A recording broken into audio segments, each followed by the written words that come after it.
tivemos a ceia do Senhor e foi uma grande bênção. É muito bom participarmos como corpo e Ele, Cristo Jesus, como nosso cabeça, de um culto em que nos falou poderosamente. Abra sua Bíblia em Hebreus, capítulo de número 6. Hebreus, capítulo de número 6. Nós vamos ler dos versos 13 até o verso de número 20. Hebreus, capítulo de número 6, a partir do verso de número 13 até o verso de número 20. Eu queria falar, meus irmãos, sobre a promessa imutável.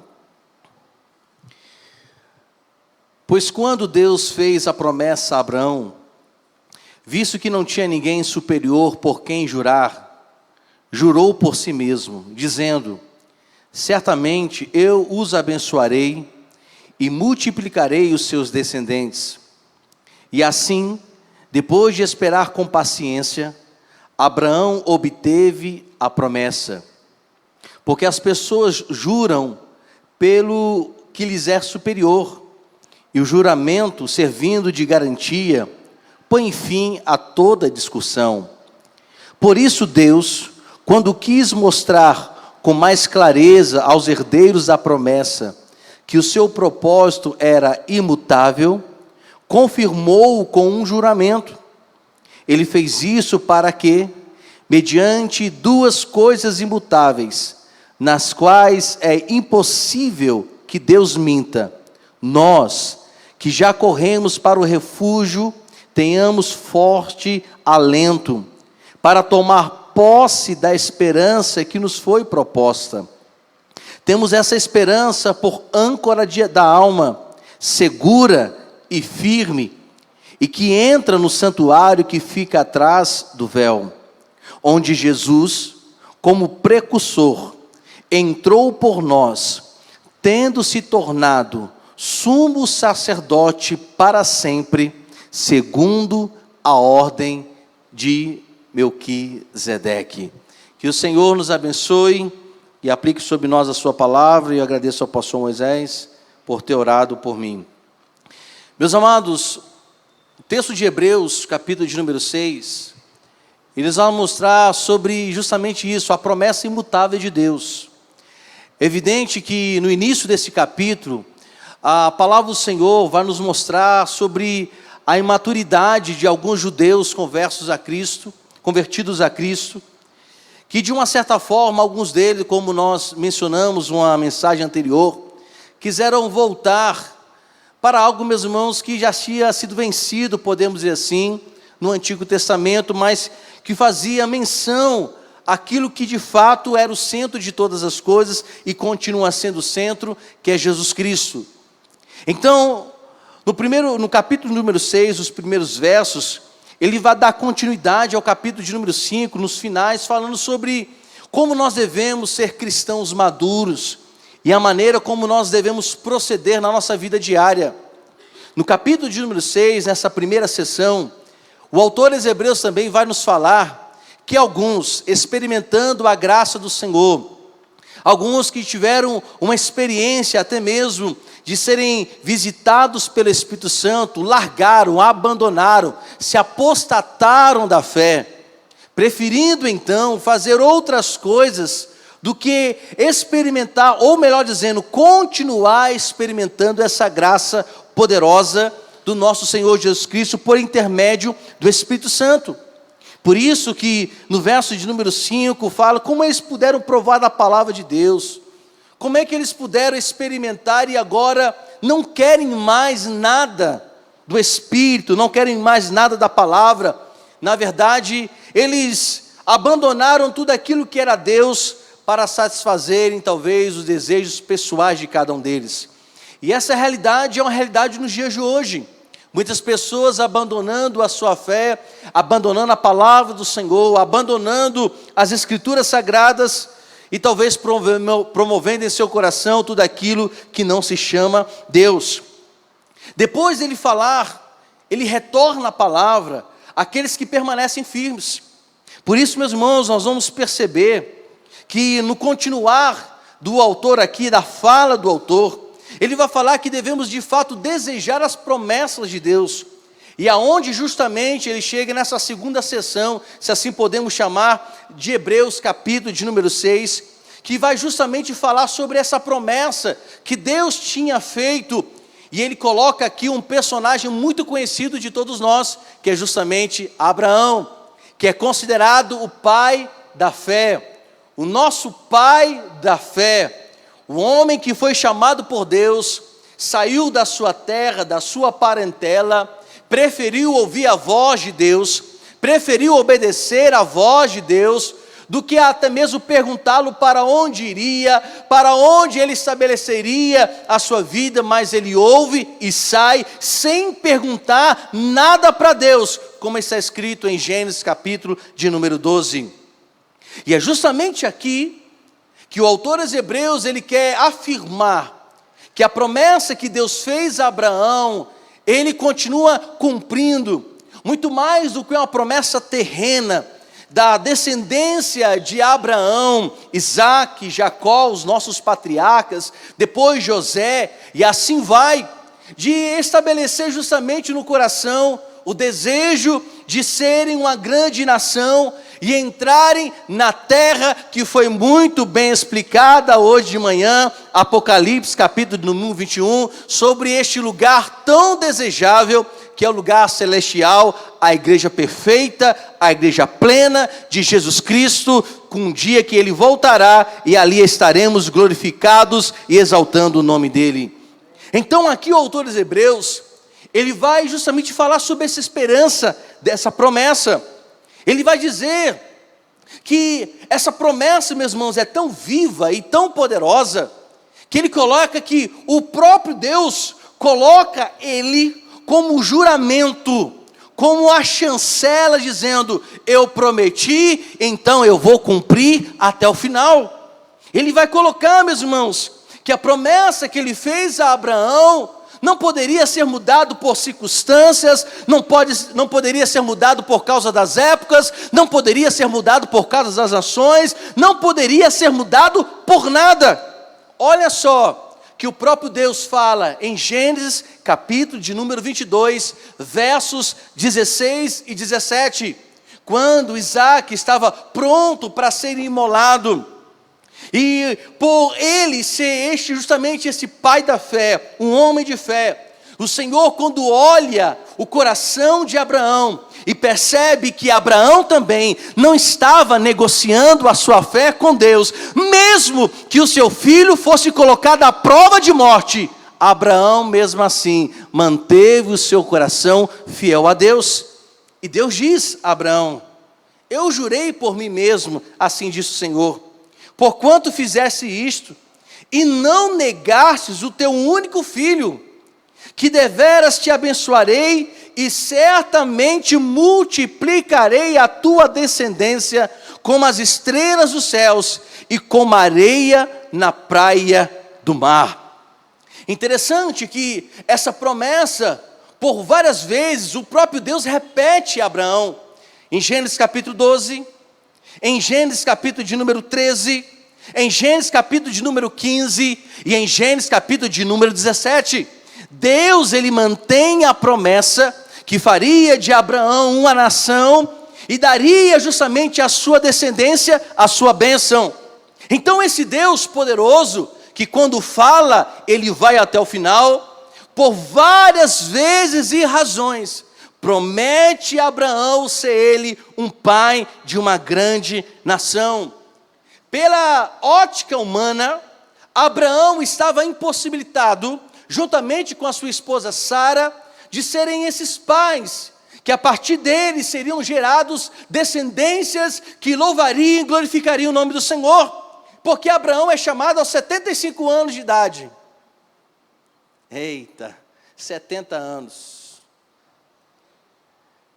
Eu acho que muita gente desistiria de ouvir a voz de Deus aos 75 anos de idade.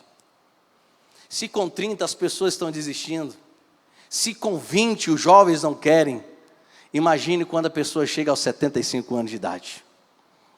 De sair do seu conforto adquirido por anos, de sair do seu conforto estabelecido por anos, de por vários anos estar ali com a família, com os amigos, com seus pertences e seus bens estabelecidos, aos 75 anos de idade, o que esse velho teria que produzir?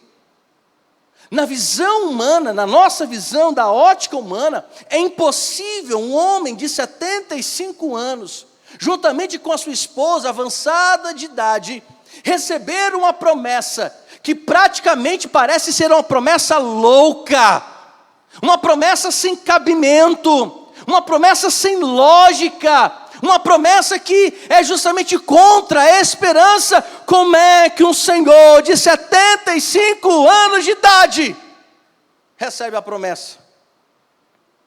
Mas é justamente isso, meus irmãos, que Deus vai de encontro às impossibilidades humanas. É justamente nessa hora em que Deus coloca a sua promessa em evidência e desfaz toda e qualquer tipo de diagnóstico ou visão humana em relação como é que ele poderá dar um filho ainda sendo velho.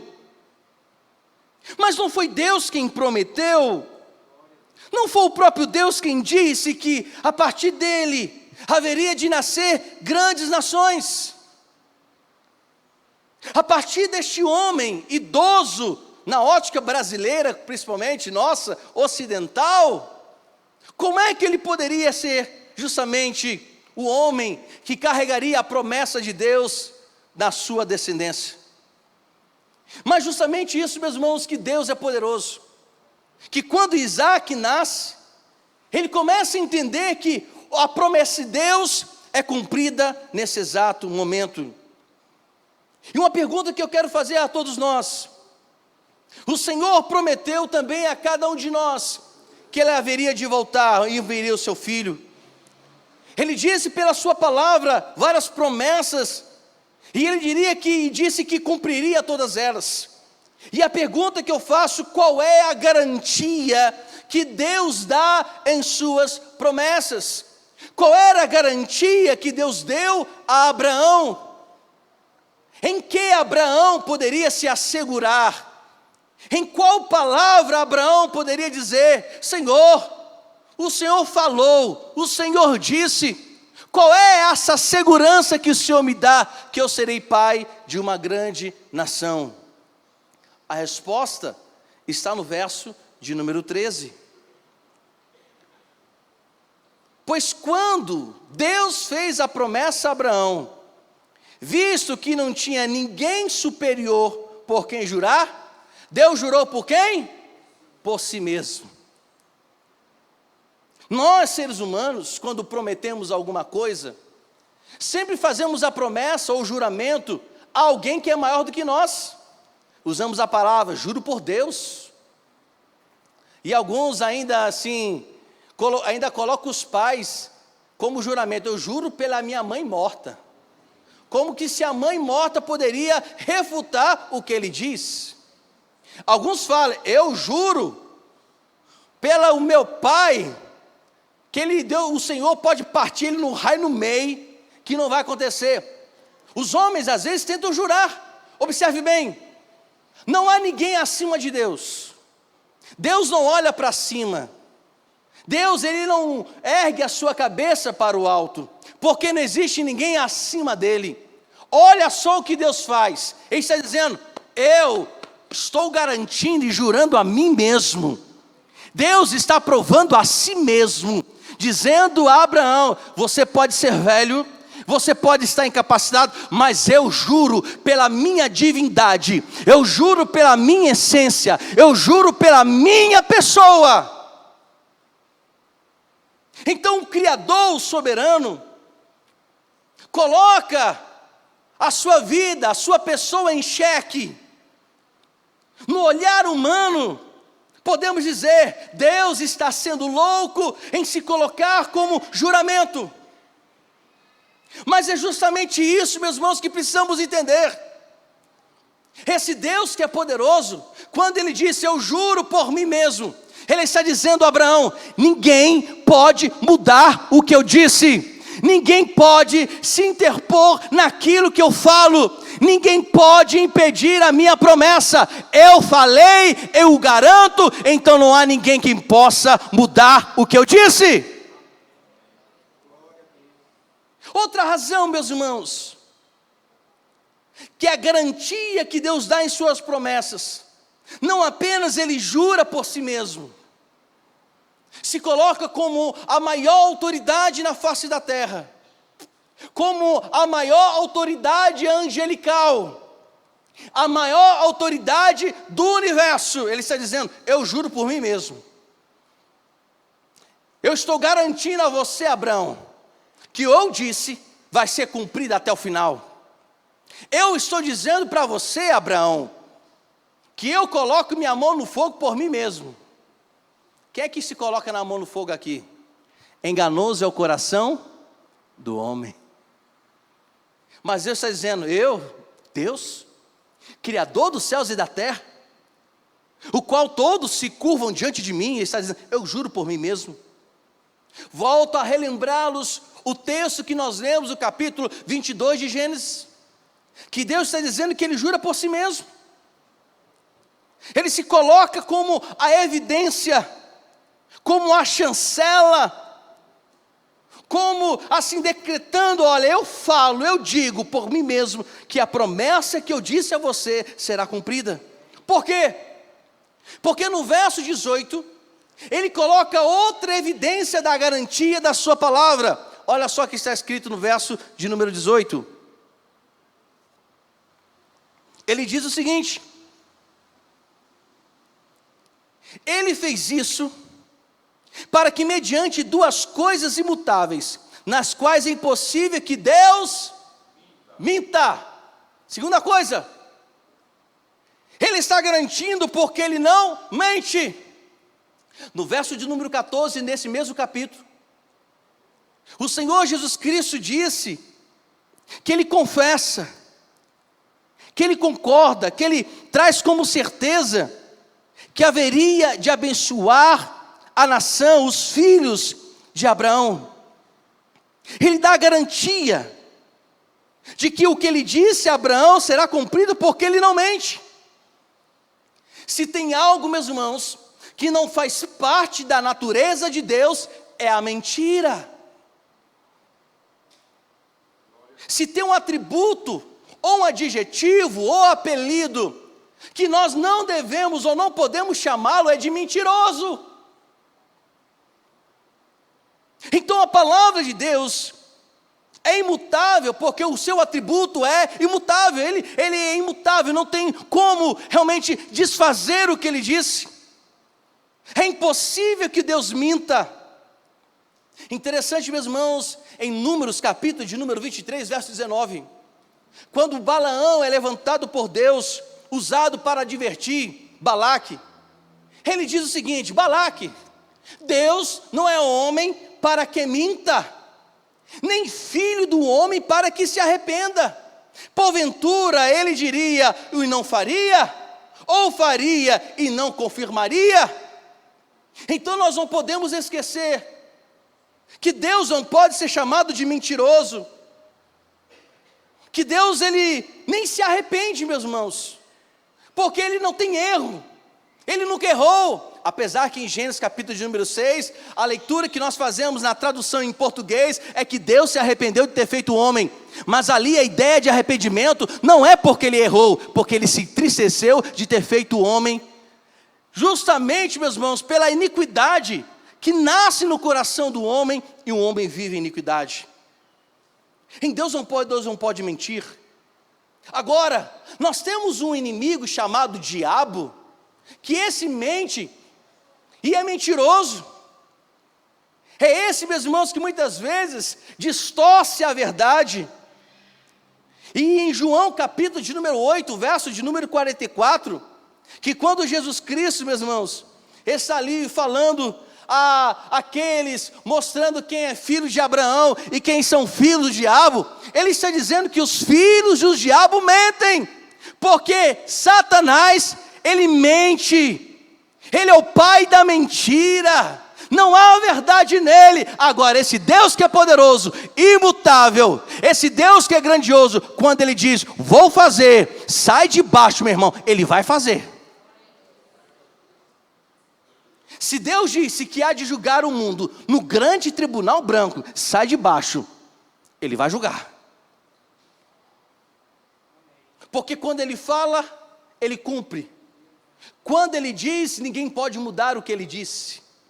As pessoas tentam distorcer, as pessoas tentam desprezar, menosprezar, as pessoas tentam distorcer, mas tudo que ele disse na sua santa e poderosa palavra é promessa cumprida.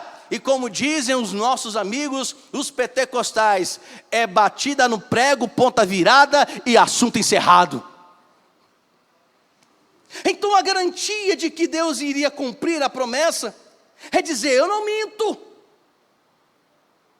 Por que ele disse que ele não mente?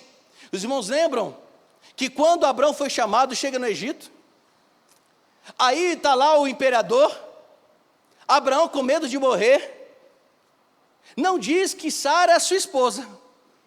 Aí o imperador tenta tomá-la como mulher, descobre que ela é esposa de Abraão, o camarada chega, meu filho, como é que tu mente, hein? Tu está trazendo desgraça? Meus irmãos, o pai da fé mentiu. O pai da fé usou de palavras para tentar distorcer o que é verdadeiro, mas Deus não. A sua verdade liberta, a sua verdade traz esclarecimento. Então um dos fatores que Deus está garantindo a sua promessa é que Ele não mente. No verso também de número 18, ele dá a terceira garantia. Ele é a própria testemunha e o próprio fiador do que prometeu. Olha só o que está escrito no verso de número 18, para que possamos relembrar. As pessoas juram pelos que lhe é superior. No verso 16 fala. No verso 17 diz que Deus mostra clareza aos herdeiros. E no verso 18 ele fez isso para que mediante duas coisas imutáveis que não podem mudar, o seu juramento, sua promessa, nas quais é impossível que Deus minta, nós que já corremos para o refúgio, tenhamos forte alento para tomar posse da esperança que nos foi outorgada, proposta. Ele está dizendo que ele é a própria testemunha, ele é o próprio fiador. É uma dupla segurança que Deus está trazendo. Trata-se, meus irmãos, de uma promessa imutável, em duplo sentido. E essa promessa que ele faz, que haveria de cumprir na vida de Abraão e dos seus filhos, ele se dá como testemunha. Não apenas ele jura por si mesmo, não apenas diz que ele não pode mentir, porque uma das coisas que Deus não pode aqui é justamente mentir. E agora está dizendo que há duas coisas que são imutáveis, ou seja, ele está dizendo, eu sou testemunha, eu sou fiador do que eu prometi. Aqui podemos perceber, meus irmãos, absolutamente, que Deus, ele permanece fiel em sua palavra. Ele está confirmando, afirmando, que ele disse a Abraão, você vai ser pai de uma grande nação. Essa nação há de herdar a terra da promessa. Essa nação será um referencial de adoração. E ele está dizendo no número 18, eu, além de ser aquele que jura por mim mesmo, eu sou sendo testemunha, eu vou testemunhar da minha própria palavra, e eu serei o próprio fiador da minha palavra. Observe bem, quando nós vamos fechar o contrato de locação, nós não podemos ser um fiador de nós mesmos. Precisamos que alguém, além de testemunhar, seja o fiador. Meus irmãos, Deus garante tudo o que diz, que Ele diz, eu sou testemunha, e sou o próprio fiador da palavra que eu disse. Interessante que o autor dos Hebreus capítulo 10, verso 23, ele diz que devemos guardar firme a confissão da esperança, sem vacilar, pois quem fez a promessa, é fiel para cumpri-la. Mas para quem Deus garante a promessa? Será que a promessa foi garantida apenas a Abraão? Verso de número 13, parte A. Ele diz, Pois quando Deus fez a promessa a Abraão, é evidente que aqui o autor dos Hebreus está dizendo que essa promessa foi dada a Abraão, foi feita a Abraão. Originalmente, Abraão era chamado de Abrão, e o sentido da palavra, do seu nome, o significado era pai exaltado, ou pai elevado. Mas quando Deus muda o nome de Abrão, pai exaltado e pai elevado, Ele muda para Abraão. E a declaração que agora faz ao mudar o nome de Abrão para Abraão, é dizer que ele agora não é apenas aquele que é o pai exaltado ou elevado, mas agora se torna pai de uma grande nação, um pai que a partir dele muitas nações seriam constituídas, capítulo 17 de Gênesis. Então Deus está declarando que essa promessa é para Abrão, o nosso patriarca, o nosso pai das nações. Ele está dizendo a Abraão que a sua descendência continuaria sendo abençoada. Promessa a Abraão que ele seria pai de grande nação, de forma incontável, promessa válida e falada. Mas aqui também, meus irmãos, o autor aos Hebreus está mostrando que essa promessa não apenas foi dirigida a Abraão, mas também é dirigida a todos os filhos de Deus, crentes em Jesus Cristo, que um dia confessaram os seus pecados e agora, por causa de Jesus Cristo, estão enxertados na raiz do nosso Deus. Verso de número 17, parte A. A promessa não é apenas para Abraão, é para nós crentes. Por isso diz a palavra do Senhor, Deus, quando quis mostrar com mais clareza aos herdeiros da promessa que o seu propósito era imutável, confirmou com o juramento. O autor dos Hebreus está expressando mostrar com mais clareza. O quê?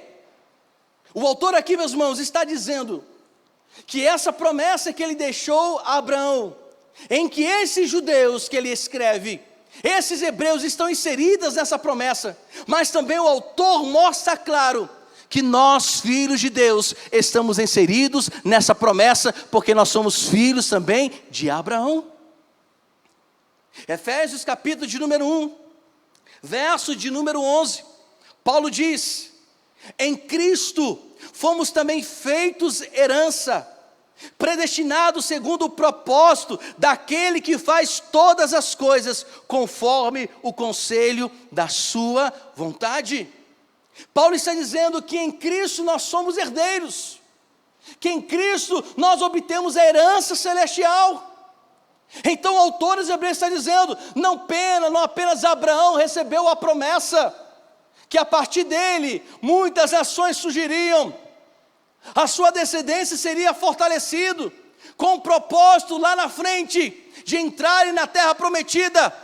O autor está dizendo para nós nos dias de hoje, nós que fomos alcançados por Jesus Cristo, também estamos debaixo de uma promessa. Qual é? Que um dia Cristo voltará, buscará a sua igreja, e eternamente estaremos com Ele, glorificado para sempre na Nova Jerusalém. Essa é a herança que Ele deixa para nós. Então Ele declara a evidência da promessa de Deus para os dias de hoje, para eu e você, meu irmão. Nós estamos inseridos nessa promessa, nós fazemos parte dessa promessa, e por fazermos parte dessa promessa, Deus também nos fala, Ele jurou por si mesmo, que haverá de cumprir em nós a promessa dEle. Ele estabelece a verdade, Ele não mente. Se Ele disse que todos os seus filhos hão de herdar as moradas celestiais, então Ele está garantindo a sua palavra, e Ele é testemunha e fiador dessa palavra, que um dia há de buscar a sua igreja, e ela eternamente estará com Ele nos ares. Então todos os crentes, Deus confirma também a sua palavra de juramento. No Evangelho de João, capítulo de número 1, versos versos 10 a 13,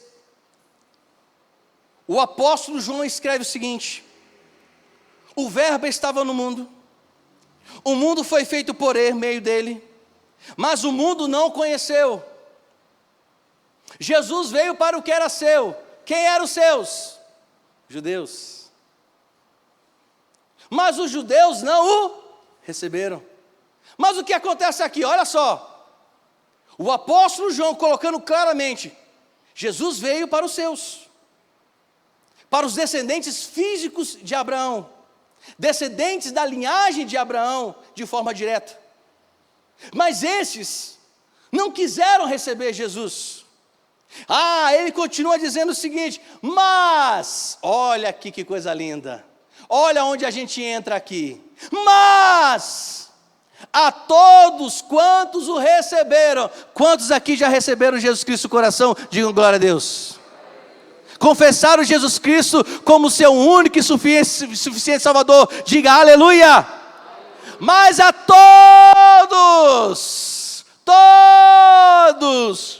que o receberam, deu-lhes o poder para serem o quê? Criaturas de Deus, feituras de Deus, não, filhos de Deus, a saber, aos que creem no seu nome, os quais não nasceram do sangue, da descendência direta, da linhagem direta, vindo, meus irmãos, daquela raiz direta de Abraão, mas nós que não nascemos do sangue, nem da vontade da carne, nem da vontade do homem, mas nascemos de Deus, somos novas criaturas, nosso velho homem já passou, e agora nós somos dele, meus irmãos, nascemos em Deus, pelo seu Espírito Santo, agora somos selados pelo Espírito Santo de Deus. Então hoje, essa promessa que foi feita a Abraão, também é levado para cada um de nós. Eu quero concluir. Falamos que qual foi justamente a garantia dessa promessa? Deus jura por si. Deus, ele não mente. Deus é a própria testemunha e o fiador da sua própria palavra. E essa promessa não apenas foi estendida a Abraão, mas foi estendida também aos herdeiros de Deus, que não nasceram direto da raiz de Abraão, mas nasceram em Deus, quando confessaram os seus pecados, quando se entregaram a Ele. Então a promessa hoje, para nós cristãos, não apenas o Antigo Testamento, aqueles que estão em Deus, mas para nós, a partir de Jesus Cristo também, que o confessamos, há uma promessa garantida das regiões celestiais, da cidade de Deus, que Ele preparou para aqueles que estão debaixo da sua cruz e vivem em obediência à sua palavra. O que é necessário então, meus irmãos? O que o autor nos convida nessa noite a exercermos? Quais são as ações para que possamos manter firme também a promessa de Deus em nosso coração? A resposta, ele coloca no número 11 e no 12 de Hebreus capítulo 6. Ele diz que precisamos ser diligentes, termos empenho. Olha só o que está escrito em Hebreus 6:11. Desejamos que cada um de vocês continue mostrando até o fim o mesmo empenho para a plena certeza da esperança, para que não se tornem preguiçosos, mas imitadores daqueles que, pela fé e pela paciência, herdam a promessa. O autor está dizendo que precisamos perseverar, que precisamos manter firme a nossa vida espiritual, que nós nos empenhemos, deixemos a preguiça de lado, porque aqui, meus irmãos, a palavra que é dirigida a esses hebreus, a esses judeus convertidos a Cristo, é que alguns deles ainda pensavam em desistir, abandonar a sua fé, mas o autor está dizendo: não, Vocês precisam permanecer, se empenhar. Meus irmãos, nós precisamos nos empenharmos. Precisamos nos fortalecer. Precisamos ser diligentes. É um esforço muito grande vir à casa do Senhor? Mas é preciso vir. É um esforço muito grande orar? Meus irmãos, não vou dizer que orar é fácil não, mas a gente precisa perseverar. É brincadeira ler a palavra do Senhor? Não. Eu estava dizendo aqui ao pastor Moisés, que hoje eu briguei com o Espírito Santo, no bom sentido, de lá para cá, falei, Senhor, me dá iluminação nesse texto, Jesus, tenha misericórdia de mim, vem para cá, Jesus. Sabe quando você está naquele dia que você lê a Bíblia, e você tenta entender, ai meus irmãos, nessa hora eu largo tudo, falo assim, Espírito Santo, me ajude pelo amor de Deus. Mas a gente tem que se empenhar. Nós não podemos ter preguiça em ler a palavra de Deus. Por que a gente faz? Quando a gente não lê a palavra de Deus, a primeira coisa que a gente faz é desistir. Não! O autor está dizendo, não tenham preguiça. Se esforce. É difícil, meus irmãos, sair no domingo para vir à casa do Senhor. Justamente no domingo, você passa a semana toda acordando cedo. De segunda a sábado.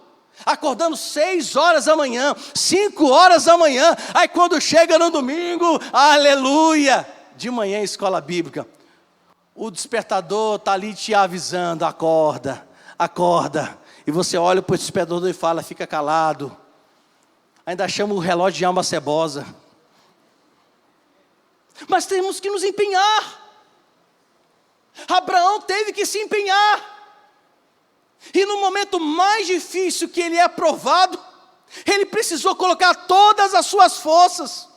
Quando ele estava ali para imolar o seu filho, o cutelo na sua mão, ele abaixando a mão, meus irmãos, é um esforço muito grande. Não é brincadeira não.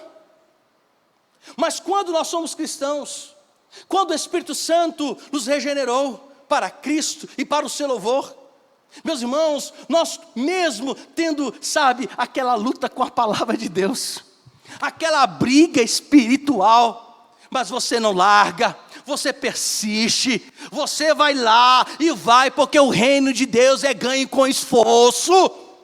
Você, meus irmãos, abandona o seu celularzinho, você abandona o jogo do Flamengo em nome de Jesus Cristo, mas se esforce, meu irmão. O autor está dizendo, vocês precisam se esforçar, vocês precisam agir. Jesus Cristo mesmo diz, no mundo nós teríamos aflições, mas tem de bom ânimo. Porque Deus disse que prometeu, Ele cumpre, mas também há uma responsabilidade do nosso esforço. Cada membro deve se empenhar. Aí eu vou usar uma frase aqui que o pastor Moisés eu já usei. Energizar. É assim que o senhor faz, né, pastorzão? Tem que buscar energizar. Mas nós temos que nos esforçar, igreja. Satanás luta contra a sua vida 24 horas. A nossa própria carne luta contra nós todos os dias. Então precisa ter empenho, porque a promessa de Deus não volta atrás. Ela é palavra lançada que não volta atrás. Verso de número 15. Aqui o autor pecou pesado. Aqui ele apelou, meus irmãos. Porque ele vai falar que a gente precisa ter paciência. Aqui é apelação. Olha só o que diz no verso de número 15. E assim, depois de esperar com... Quem teve que esperar com paciência? Abraão. Depois de esperar com paciência, Abraão obteve o quê? A promessa. Meus irmãos, eu quero que vocês pensem comigo. Volto a dizer, um senhor de 75 anos, que já viveu muita coisa na vida, ainda chegar e ouvir de Deus, ei, você vai ser pai. Eu fico imaginando Abraão olhando para Sarai, falei assim, minha filha, você está vendo o que Deus está nos prometendo? Tudo bem, acataram. Passa um ano, nada. Passa 2 anos, nada. Chega no terceiro ano, nada. E no quinto ano? E 10 anos? Nada. Muita gente no primeiro ano já desiste. Ainda mais o contexto que a gente vive nesse século 21. Nós estamos até sem paciência, que eu já vi uma pessoa, estava ligando para quem é o dono do WhatsApp, para colocar agora a fala em 3x. Porque 2x, meu irmão. As pessoas já não têm paciência. Imagine só no contexto de Abraão. 25 anos esperando. Sara já está impaciente. Pega, Agar. Olha, minha filha, você vai ter que ser a mãe de aluguel. Porque eu não aguento mais esperar. E ali vai. Chai, presbítero Chai, leu um texto, meus irmãos, sobre o sacerdote Zacarias, também já velho, está dentro do templo do Senhor. A sua esposa Isabel, estéril, está lá, manejando as coisas de Deus. De repente aparece o anjo: hoje chegou o teu dia. Zacarias fala: como é que é? Eu vou parafrasear: ô anjo, tu não acha que tu chegou atrasado, não? Era para isso ter se cumprido quando era mais novo. Agora você vem falar comigo que Deus ouviu a minha oração? Depois de anos, tem muita gente dizendo: Senhor, onde tu estás? Olha Ana, primeiro livro de Samuel, capítulo de número 1. No verso de número 11, ela fala: Senhor, a oração que ela faz: se o Senhor se lembrar de mim, e me deres o varão. Olha a fala de Ana, uma fala de impaciência. Nós somos, na verdade, impacientes. Queremos as coisas para ontem. Não estamos mais com a expectativa de poder aguardar em Deus. Queremos que Deus faça agora. Queremos que Deus faça para ontem. Mas o autor está dizendo: sejam pacientes, sejam pacientes, sejam pacientes. Um dos frutos do Espírito que Paulo coloca aos Gálatas, capítulo de número 5, é uma palavrinha chamada longanimidade. É o mesmo sentido de perseverança. Ali, a tradução original é a capacidade de suportar. Por que a capacidade de suportar? Porque muitas vezes paciência se torna, meus irmãos, algo muito simplório. Mas quando nós recebemos de Deus, pelo fruto do Espírito, a capacidade de suportar, pode vir 1, 2, podem vir 5 anos, 15 anos. Ouvimos Deus falar, mas um dia chega. Alguns estão dizendo: Jesus Cristo é tardio em vir. Há 2000 anos atrás nos prometeu que viria nos buscar. Os discípulos morrem com essa promessa. Hebreus capítulo de número 11 diz que muitos heróis da fé, homens que o mundo não era digno deles, muitos morreram sem ver a promessa. Mas eles morreram entendendo que um dia Jesus Cristo voltaria. E Ele vai voltar, meus irmãos. E eu espero com vida a volta de Jesus Cristo. Repita comigo: eu serei paciente. Agora preste atenção para partirmos para o término. Abraão foi exposto, meus irmãos, na sua paciência. Ele foi tentado na sua paciência. Porque ele foi exposto e tentado nas provações em relação à paciência? Porque é justamente que Deus muitas vezes faz assim: Ele nos prova. Josué capítulo de número 6, Deus fala para Josué que a cidade está ganha, o guerreiro está ganho, tudo está garantido. Mas ainda Deus manda falar: vocês vão marchar, rapaz. Vocês vão marchar. Vocês vão com o guerreiro rodear a cidade de Jericó. Cidade de Jericó que fica entre montanhas. Não era uma planície, não. Era montanha, era subindo e descendo, rodeando a cidade. E Deus ainda manda o povo ficar em silêncio. O verso 10 do capítulo 6 de Josué. Meus irmãos, é uma questão de paciência. Romanos capítulo de número 4, Paulo explica muito bem em relação à paciência de Abraão. Ele diz: Abraão, verso de número 18, esperava contra a esperança, creu para vir ser pai de muitas nações, segundo lhe havia dito, assim será a tua descendência, disse Deus em Gênesis 12. Verso 19 de Romanos, capítulo 4, diz: e sem enfraquecer na fé, levou em conta o seu próprio corpo já amortecido, a consciência de um corpo velho, amortecido, tendo ele já quase 100 anos, e a esterilidade do ventre de Sara, não duvidou, por incredulidade da promessa de Deus, mas pela fé se fortaleceu, dando o quê ao Senhor? Glória a Deus.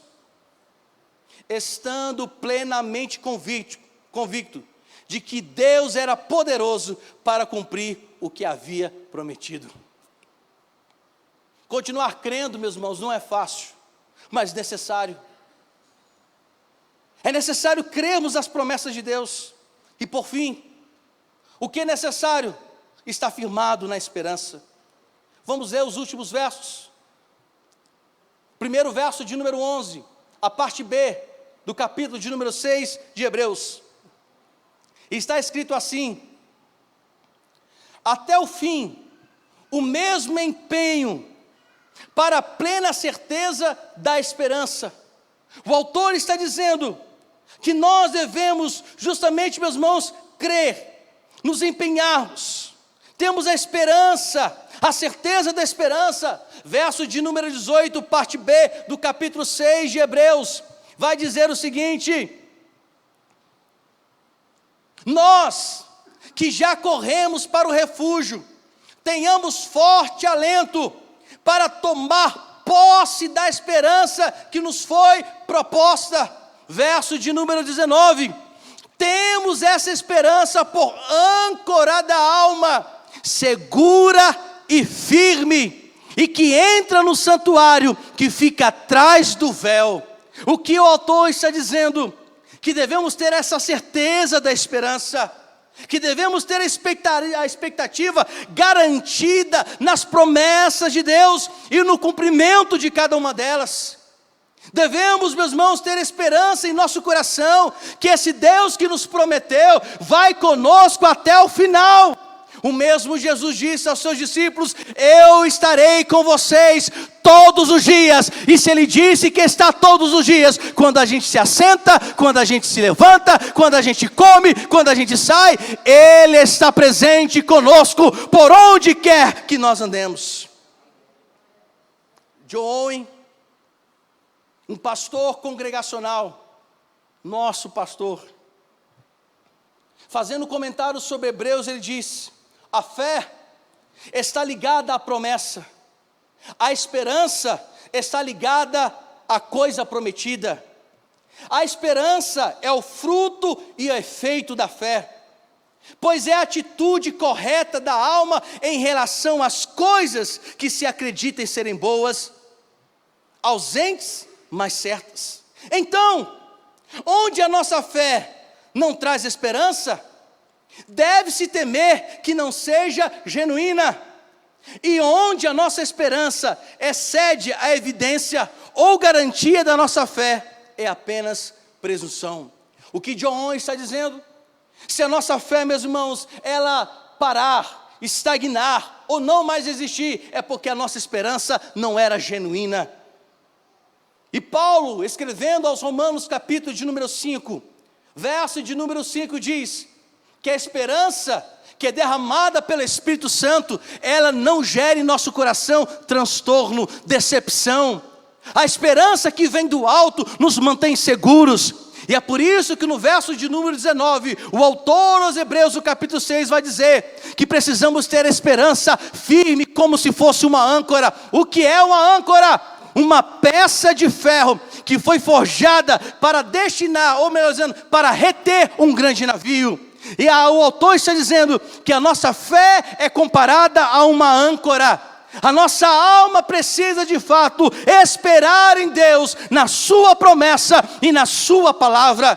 E nós não podemos, meus irmãos, de forma nenhuma estar oscilantes na esperança. Precisamos crer que Ele é Deus, que Ele é o Senhor, que Ele está conosco, que Ele é o nosso porto seguro, que Ele é o nosso alimento, que Ele é a água que sacia a nossa sede. Ele é tudo para nós. Se Ele está conosco, é porque está conosco, mesmo nas provas mais difíceis. E é essa esperança que nos levará a experimentar o Santíssimo Lugar. Verso de número 20. Onde Jesus, como precursor, entrou por nós, tendo se tornado sumo sacerdote para sempre, segundo a ordem de Melquisedeque. Jesus é o nosso precursor. Interessante, meus irmãos, que o único título que é dado na palavra de Deus sobre ser precursor, mediador, é dada de fato a Jesus Cristo. É Jesus Cristo quem nos garantiu a entrada no Santíssimo Lugar. É Jesus Cristo quem garantiu o nosso acesso ao Pai.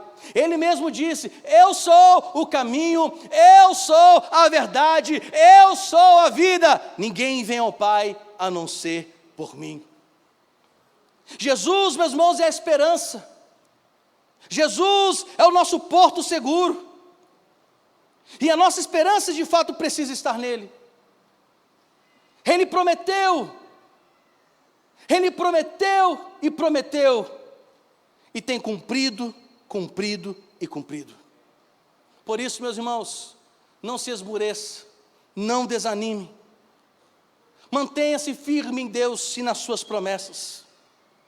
John Owen disse: o céu não seria um lugar seguro para fixarmos a âncora de nossa alma, a âncora da nossa confiança e esperança, se Cristo não estivesse lá. O que nos dá a convicção de ir para o céu é porque Ele está sentado à destra do Pai. O que nos traz esperança para ir para o céu, acatar a promessa que um dia Ele virá, é saber que Jesus Cristo está no alto e sublime trono, olhando para cada um de nós, e um dia nos chamará pelo nome.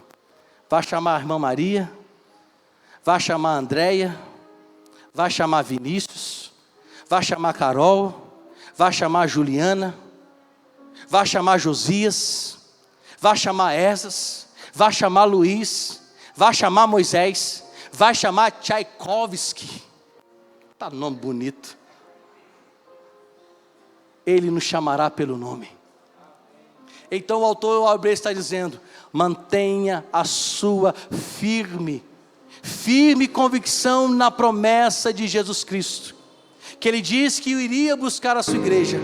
Então Ele voltará e nos levará para todo sempre desfrutarmos da sua glória. Feche os olhos, vamos orar. Senhor, graças te damos, ó Pai, pela sua infinita misericórdia. Graças te damos, ó Pai, pela tua bondade. Graças te damos pela tua palavra que é viva e fiel. Pedimos a ti, Senhor, que nos encoraje, que fortaleça, Senhor, as nossas vidas, que tenhamos a nossa esperança como âncora, que a nossa alma seja cada dia mais sustentada pelo Senhor, e que nunca em nosso coração entre o desânimo, mas nos ajude, Senhor, a esperar nessa promessa viva e poderosa. Dá-nos mais de Ti. Essa é a nossa oração, no nome santo de Jesus. Amém.